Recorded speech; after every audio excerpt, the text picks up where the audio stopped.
அப்போ இவங்களுக்கு என்ன பேர் இருந்தது? ட்ரக் அபியூஸ்ன்னு இருந்தது, இல்லை போதை மருந்து பயன்படுத்துதல்னு இருந்தது. ஆனால் இவர் என்ன சொல்கிறாரு, அப்படிலாம் சொல்லக்கூடாது. அதில் ட்ரக் அடிக்ஷன்னா போதை மருந்து, போதை மருந்து, அதாவது ட்ரக்னா மருந்து, அடிக்ஷன்னா போதைக்கு அடிமையானவன், ரைட்டா? அப்போ போதைக்கு அடிமையானவன் என்று இவருக்கு பேர் இருந்தது. மருந்து போதைக்கு அடிமையானவன் பேர் இருந்தது. அல்லது ட்ரக் அபியூஸ், ட்ரக்னா மருந்து முறைகேடு, மருந்து முறைகேடுன்னு சொல்கிறாங்க, ரைட்டா? மருந்து முறைகேடை பயன்படுத்துதல். இந்த 2 வார்த்தையை நீங்கள் பயன்படுத்தாதீங்க இந்த மாதிரி ஆளுகளுக்கு. அதற்கு பதிலாக நாகரீகமாக சொல்லுங்க அப்படிங்கிறார். நாகரீகமான வார்த்தை என்னது? Drug dependence. ட்ரக் டிபெண்டன்ஸ்னால் மருந்தை சார்ந்ததுக்கு இருக்கிறார்கள் அப்படின்னு சொல்லுங்கள். இந்த வார்த்தையை பயன்படுத்தாதீங்கன்னு சொல்லி வேர்ல்டு ஹெல்த் ஆர்கனைசேஷன் சொன்னது, ரைட்டா? அடுத்து ட்ரக் டி அடிக்ஷன். அப்புறம் ட்ரக் டி அடிக்ஷன் என்னது? அந்த போதை மருந்து, அதாவது மருந்து டி அடிக்ஷன். டி அடிக்ஷன்னா மீட்டெழுதல், அதிலிருந்து மீட்டு கொண்டு வருது, ரைட்டா? மருந்து அடிமை மீட்பு, ரைட்டா? அதை டி அடிக்ஷன்னா ட்ரக் டி அடிக்ஷன்னாலே அடிமை. எதுக்கு? மருந்துக்கு அடிமை. டி அடிக்ஷன்னா அதுலேருந்து மீட்டு கொண்டு வருது. அதாவது ஒரு அந்த மாதிரி பாதிக்கப்பட்ட நபரை அந்த பாதிப்பிலேருந்து வெளியே கொண்டு வந்து நல்ல நபரை ஆக்குறது, ரைட்டா? அதை ட்ரக்னா மருந்து, அடிக்ஷன்னா மருந்துக்கு அடிமையானவன், போதைக்கு அடிமையானவன் அர்த்தம். அப்போ டி அடிக்ஷன்னா அப்போ அடிமையானவனுக்கு மீட்க வேண்டும். அவனை அதிலிருந்து கொண்டு வந்து வெளியில் வந்து நல்ல மனுஷனை ஆக்க வேண்டும். அதை தான் எப்படின்னு பார்க்குறோம். ட்ரக் டி அடிக்ஷன் சொன்னால் மருந்து அடிமையை மீட்க வேண்டும், மருந்துக்கு அடிமையானவனை மீட்க வேண்டும். அதான் டி அடிக்ஷன், ரைட்டா? அப்போ management of de addiction is a complicated and difficult task. அப்படின்னா இது மேனேஜ்மெண்ட், மேலாண்மை என்னது? செயல்படும் திறன். இது வந்து வெறும் கஷ்டமான வேலை. ஒரு ட்ரக் அடிக்ஷன், ஒரு சிகரெட் அடிக்கிறோன்னு நிப்பாட்டிடலாம், சாராயம் குடிக்கிறோன்னு நிப்பாட்டிடலாம். ஆனால் வந்து ட்ரக் யூஸ் பண்ணுறோன்னு நிப்பாட்டவே முடியாது. அது 99% சாத்தியக்கூறி இல்லை. இருந்தாலும் மேனேஜ்மெண்ட்னா ஒரு மேலாண்மை ஆஃப் டி அடிக்ஷன் சொன்னால் அதாவது மருந்து அடிமை மீட்பு, மருந்து அடிமையானவனை மீட்க வேண்டும். அப்போது இதற்கு ஒரு மேலாண்மை செயல்திறன் தேவைப்படுகிறது, ரைட்டா? அது ஒரு குழு செய்யும். அதை மேனேஜ்மெண்ட்னால அதை நிர்வாகம் செய்கிறது தானே.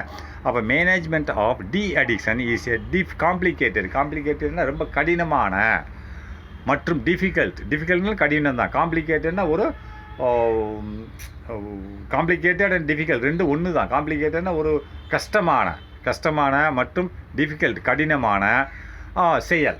அதாவது காம்ப்ளிகேட்டட் மற்றும் கஷ்டமான ஒரு செயல். எது? இந்த டி அடிக்ஷனை வந்து மேனேஜ்மெண்ட் நிர்வாகம் பண்ணுவது என்பது ரொம்ப ஒரு கடினமான மற்றும் கஷ்டமான செயல். மேனேஜ்மெண்ட்னா நிர்வாகம் செய்தல், அதாவது மேலாண்மை செய்தல். டி அடிக்ஷன்னா போதை மருந்து பழக்கத்துக்குள்ளாவனான அதிலிருந்து மீட்பது, அவனை மீட்டு கொண்டு வருவது. அதான் டி அடிக்ஷன். மீட்டு கொண்டு வருவது என்பது காம்ப்ளிகேட்டட், கஷ்டமான மற்றும் கடினமான செயல்பாடுகள், டாஸ்க்கும் செயலாகும் அப்படிங்கிறான். The path to recover of drug addicts. அப்படி இந்த பாத்துனா அதுக்கு ஒரு வழி இருக்கிறது. டு ரிகவர்னா அவர்களை சரி செய்ய எதை? ஆஃப் ட்ரக் அடிக்ட்ஸ்னா போதை மருந்து உட்பட்டவர்கள். ட்ரக் அடிக்ட்ஸ்னா போதை மருந்துக்கு உட்பட்டவர்களை ரிகவர்னா மீட்பது என்பது is long and often slow. நீண்ட கால ஒரு செயல்பாடுகள். Is long and often slow, நீண்ட காலமாக செயல்பாடுகளாகும்.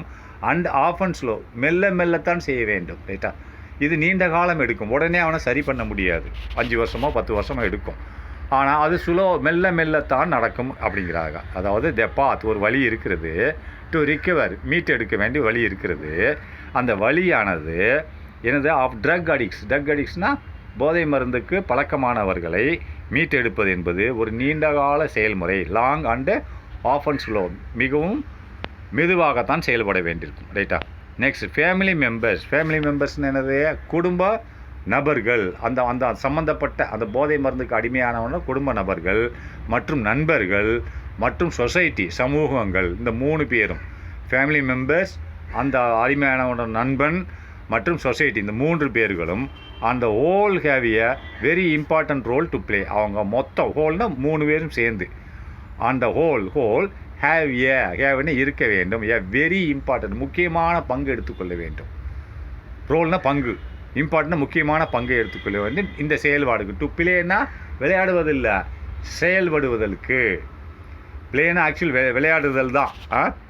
ஆனால் இந்த இடத்துல இவனை பாதுகாக்க வேண்டி, இவனை ரிக்கவரி செய்ய வேண்டி செயல்படும் செயல்பாடுகளில் இந்த 3 நபர்களும் பங்கெடுத்து கொள்ள வேண்டும். யார்? Family members, friends and society on the whole, முழுவதுமாக இந்த 3 பேர் முழுவதுமாக have a very important role, அவளுக்கு முக்கியமான பங்கு உள்ளது. டு பிளே, செய்ய வேண்டி, டு பிளேனா செயல்பட வேண்டி முக்கியமான பங்கு உள்ளது அப்படின்ட்டா. அப்போது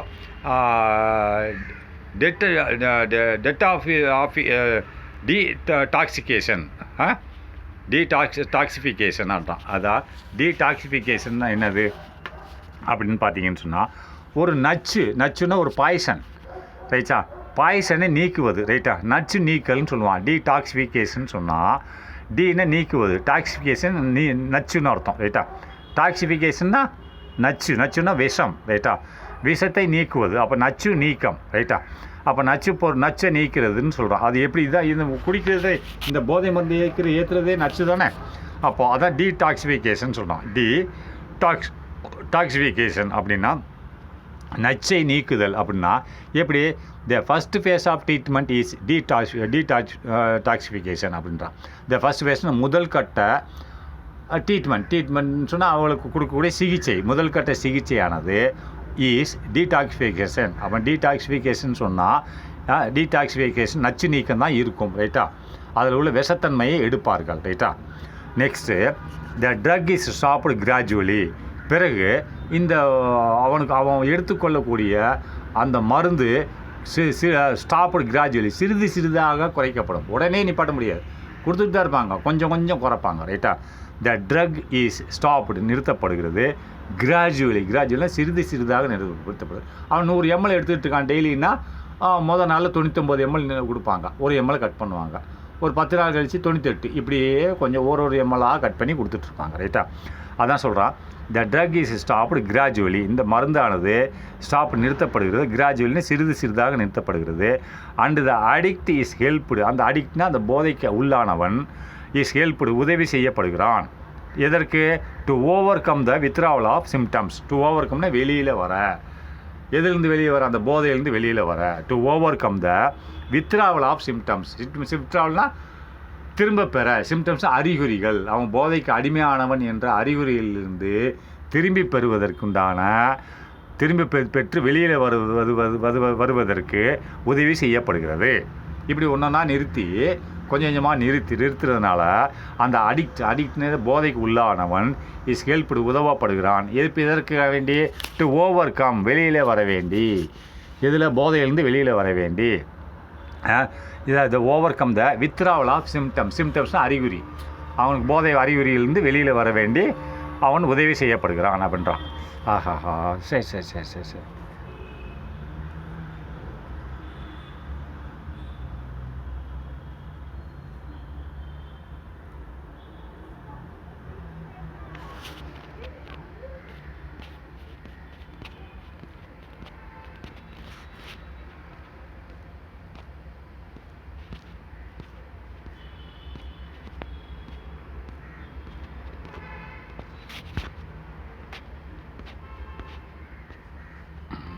போட்டோமா?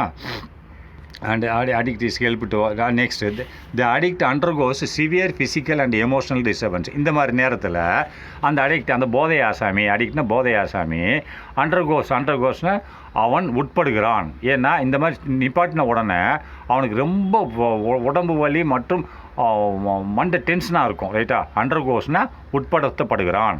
த அடிக்ட் அந்த போதை நபர் அண்டர்கோஸ்னா உட்படுத்தப்படுகிறான். சிவியர் ஃபிசிக்கல், அதாவது சிவியர்னா மோசமான உடல்நிலை மற்றும் எமோஷனல் டிஸ்டர்பன்ஸ். எமோஷனல்னு சொன்னால் மனநிலை, மோசமான உடல்நிலை மற்றும் மனநிலை தொந்தரவுகளால் அதிகமாக பாதிக்கப்படுகிறான், ரைட்டா? புரியுதா? இந்த மாதிரி திடீர்னு நிப்பாட்டினோன்னா அவனுக்கு அந்த 2 தொந்தரவுகள் இருக்கும். என்னது? த அடிக்ட் அண்டர்கோஸ்னால் அவன் ஈர்க்கப்படுகிறான், அவன் செயல்படுத்தப்படுகிறான். எப்படி? சிவியர் ஃபிசிக்கல், ரொம்ப மோசமான உடல்வாகு மற்றும் எமோஷனல் டிஸ்டர்பன்ஸ், தொந்தரவுகளால் பாதிக்கப்படுகிறான். அண்டர்கோஸ்னால் பாதிக்கப்படுகிறான், ரைட்டா? அப்போ this is taken care by the specific medication அப்படின்னு சொல்கிறான். அப்போ இது கவனம் செலுத்தப்படுகிறது. எப்படின்னா ஒரு குறிப்பிட்ட மருந்தை கொடுத்து இது சரி செய்யப்படுகிறது. இவைகள் இருக்கின்றன. டேக்கன் கேர்னா கவனம் செலுத்தப்படுகிறது. எவ்வாறாக பை ஸ்பெசிஃபிக் மெடிகேஷன் அப்படின்னா ஒரு குறிப்பிட்ட மருந்தை கொடுத்து இதை நீக்கி விடுவார்கள். இந்த physical damages and emotional disturbance அவனுக்கு இருக்கிறதுனால ஒரு குறிப்பிட்ட மருந்தை கொடுத்து சரி செய்து விடுவார்கள் அப்படின்றான். அடுத்து சைக்கோதெராப்பி அப்படின்னா சைக்கோதெராப்பின்னு சொன்னால் என்னது? சைக்கோதெராப்பின் அப்படின்னு சொன்னால் அதாவது உளவியல். சைக்கோனாலே உளவியல், ரைட்டா? அப்போ உளவியல் சிகிச்சைன்னு அர்த்தம், ரைட்டா? சைக்கோ தெரப்பினா சிகிச்சை, சைக்கோனா உளவியல். உளவியல் என்னது? மனம் சார்ந்தது தான் உளவியல், ரைட்டா? உளவியல்னால் மனம் மாறும், ரைட்டா? சில பேருக்கு மனம் மாறும், சைக்காலஜிஸ்ட்டு போவாங்க. அந்த சைக்கோதெரப்பியை பற்றி படித்தவர் சைக்காலஜிஸ்ட் டாக்டர், ரைட்டா? சைக்கோதெரப்பி படித்தவங்க தான் அவங்க சைக்காலஜிஸ்ட் டாக்டர். அப்போது இப்போ உளவியல் சிகிச்சைன்னு சொல்கிறோம். உளவியல்னால் மனம் சார்ந்த சிகிச்சைன்னு அர்த்தம், ரைட்டா? அது individual and group counselling is given by psychologist. அப்போ இண்டிவிஜுவல்னால் தனிப்பட்ட டாக்டர் கொடுப்பார், சைக்காலஜிஸ்ட் கொடுப்பார். தனிப்பட்ட அல்லது குரூப் கவுன்சிலிங், தனிப்பட்ட அல்லது மற்றும் மேலும் குரூப் கவுன்சிலிங். அப்போ குழு கவுன்சிலிங். குரூப்புன்றது என்னது? ஒரு குழுவோடு சேர்ந்த ஒரு கவுன்சிலிங்னா ஒரு ஆலோசனை. தனிப்பட்ட மற்றும் குழுவோடு சேர்ந்த ஒரு ஆலோசனை இஸ் கிவன் பை கொடுக்கப்படுகிறது. சைக்காலஜிஸ்ட்னா யார்? சைக்கோதெரப்பி உளவியல் டாக்டர். சைக்காலஜிஸ்ட்னா உளவியல் டாக்டரால் கொடுக்கப்படுகிறது. ஒரு தனிப்பட்ட ஆளுக்கோ அல்லது ஒரு குரூப்புக்கோ கவுன்சிலிங்னா ஆலோசனைகள் கொடுக்கப்படுகிறது. இஸ் கிவன் பை சைக்காலஜிஸ்ட்னா உளவியல் நிபுணத்துவம் வாய்ந்த டாக்டர்கள், ரைட்டா? ஒரு தனிப்பட்ட ஒரு நபருக்கு கவுன்சிலிங் கொடுக்கலாம், ஒருத்தனை இல்லை ஒரு மொத்தமாக 10 பேரையும் சரி பண்ணலாம். அப்போ அவங்களுக்கு கவுன்சிலிங் தனிப்பட்ட ஒரு நபருக்கும் கொடுக்கலாம், இல்லை ஒரு 10 பேர் போதை பாட்டிகளை சரி பண்ணலாம். அதான் சொல்கிறான் இண்டிவிஜுவல் அல்லது மேலும் குரூப் கவுன்சிலிங். குரூப்னா குழுவுகளுக்கு ஆலோசனை வழங்கலாம். கவுன்சிலிங் இஸ் கிவன்னா கொடுக்கப்படுகிறது, ஆலோசனை கொடுக்கப்படுகிறது பை சைக்காலஜிஸ்ட் உளவியல் நிபுணத்துவம் வாய்ந்தவர் அது கொடுக்கப்படுகிறது. அண்டு கவுன்சிலர்ஸ்னால் ஆலோசனை வழங்குபவர்கள். அதாவது உளவியல் நிபுணத்துவம் வாய்ந்த டாக்டர் மற்றும் கவுன்சிலர் ஆலோசனை வழங்குபவர்களால் ஆலோசனை வழங்கப்படுகிறது அப்படிங்கிறான்.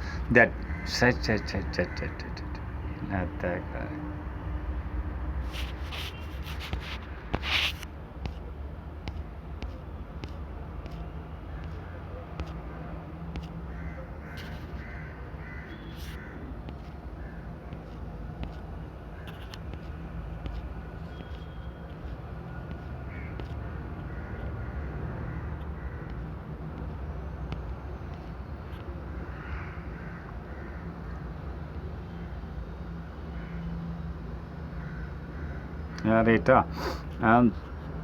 என்ன போட்டிருக்கான்? The treatment of psychologist and counsellors. அப்போ த ட்ரீட்மெண்ட் இன்க்ளூட்ஸ் இந்த சிகிச்சையானது அடங்கியுள்ளது. இன்க்ளூட்ஸ் எஃபோர்ட்ஸ்னு முயற்சிகள் to reduce the addicts stress. ரெடியூஸ்னால் குறைக்க வேண்டி.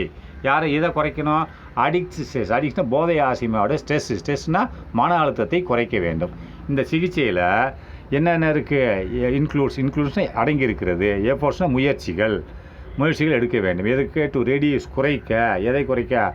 அதாவது அடிக்ஸ் ஸ்ட்ரெஸ். அடிக்ட்னா அந்த போதை ஆசாமியோட ஸ்ட்ரெஸ் மன அழுத்தத்தை குறைக்க இந்த சிகிச்சையின் முயற்சி எடுக்கப்படுகிறது. அடுத்து next that new ways to solve every days problem. அப்படின்னு தாட்னு சொல்ல வேண்டும், அதை கற்பிக்க வேண்டும். நியூ வேஸ் புதிய வழிகளை அவனுக்கு கற்பிக்க வேண்டும். டு சால்வ்னா சரி செய்ய. எவ்ரி டேஸ் ப்ராப்ளம் அன்றாட நடக்கும் ப்ராப்ளங்கள் நிகழ்வுகளை சரி செய்ய புதிய வழிமுறைகளை கற்பிக்க வேண்டும் அப்படிங்கிறான். அடுத்து அடிக்குவேட் டயட். அது தேவையான உணவு எடுக்க வேண்டும். அடிக்குவேட்னா தேவையான போதுமான, டயட்னா உணவு எடுக்க வேண்டும். அடுத்து நெக்ஸ்ட் ரெஸ்ட் அண்ட் ரிலாக்ஸேஷன். அப்புறம் ரெஸ்ட் அண்ட் ரிலாக்ஸேஷன் என்னது? ஓய்வு மற்றும் ரெஸ்ட்னா ஓய்வு கொடுக்க வேண்டும் அந்த நபருக்கு. மற்றும் ரிலாக்ஸேஷன் அமைதியும் கொடுக்க வேண்டும். ஓய்வு மற்றும் அமைதியும் வழங்க வேண்டும் சொல்கிறாங்க, ரைட்டா? அடுத்து கவுன்சிலிங் டு ஃபேமிலி மெம்பர்ஸ். அவங்க குடும்பத்தார்களுக்கு ஒரு கவுன்சிலிங், ஒரு ஆலோசனை வழங்கப்படுகிறது. ஏன்னா அவனை அந்த குடும்பத்தில் சேர்த்துக்கிற மாட்டாங்க. ஏன்னா அந்த மாதிரி ஆளுகளை, ஏன்னா ட்ரக்ன்றது ரொம்ப டேமேஜானது, ரைட்டா? அதனால் சேர்த்துக்கிறோம். அதனால் என்ன சொல்கிறேன்னா சோஷியல் ஒர்க்கர்ஸ், அப்புறம் சமூக சீர்திருத்தவாதிகள், சமூக சமூகவாதி, சமூக சோசியல் ஒர்க்கர்ஸ்னால் சமூக சேவகர்கள், ரைட்டா? சமூக சேவகர்கள், கவுன்சில் ஃபேமிலி மெம்பர்ஸ். கவுன்சில்னால் அவங்க அந்த அந்த அந்த போதை ஆசிமையோட குடும்பத்துக்கு கவுன்சில் வழங்குவாங்க. கவுன்சில்னால் ஆலோசனை வழங்குவார்கள். எதற்கு? In order to change the attitude of rejection அப்படின்னா in order to change the attitude in ஆர்டர்னா அதை அந்த அட்டிடியூடை மாற்றிக்கோங்கன்னு சொல்கிறான். இது அதாவது நிராகரிக்கும் அணுகுமுறை, அதாவது ரிஜெக்ஷனை நிராகரித்தல். அந்த போதை ஆசையுமே அந்த குடும்பத்துலேருந்து நிராகரிச்சிருவாங்க, ரைட்டா? வேண்டான்ருவாங்க. ஆனால் அதை மாற்றிக்கோங்க, நாங்கள் சரி செஞ்சு கொடுக்குறோம், அது பாவம் அப்படின்னு சொல்லி அவங்க பேரண்ட்ஸுக்கிட்ட சொல்லுவாங்க. அவங்க பேரண்ட்ஸுக்கு கவுன்சிலிங், அதெல்லாம் அவங்க பேரண்ட்ஸுக்கு ஹெல்ப் பண்ணுவாங்க, ரைட்டா? இல்லைனா பேரண்ட்ஸ் வரமாட்டாங்க அந்த மாதிரி ஆள்கிட்ட. அது டேஞ்சரஸ் ஒன், ரைட்டா? அதை தான் சொல்கிறோம். கவுன்சிலிங் டு ஃபேமிலி மெம்பர்ஸ் அப்படின்னா அந்த போதை ஆசைமையோட குடும்ப மெம்பர்களுக்கு அறிவுரை வழங்கப்படுகிறது. யார் வழங்குறாங்கன்னா சோசியல் ஒர்க்கர்ஸ், சமூக சேவகர்கள் கவுன்சிலில் ஆலோசனை வழங்குகிறார்கள். யாருக்கு? ஃபேமிலி மெம்பர்ஸ், குடும்ப நபர்களுக்கு.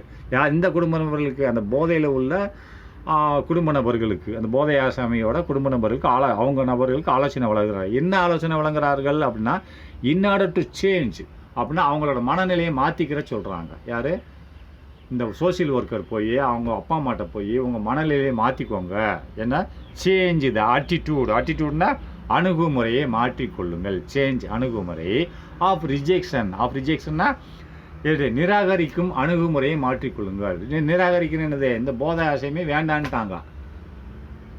அதான் அதை நீங்கள் மாற்றிக்கோங்க, சேஞ்ச் பண்ணிக்கோங்க. சேஞ்சுனா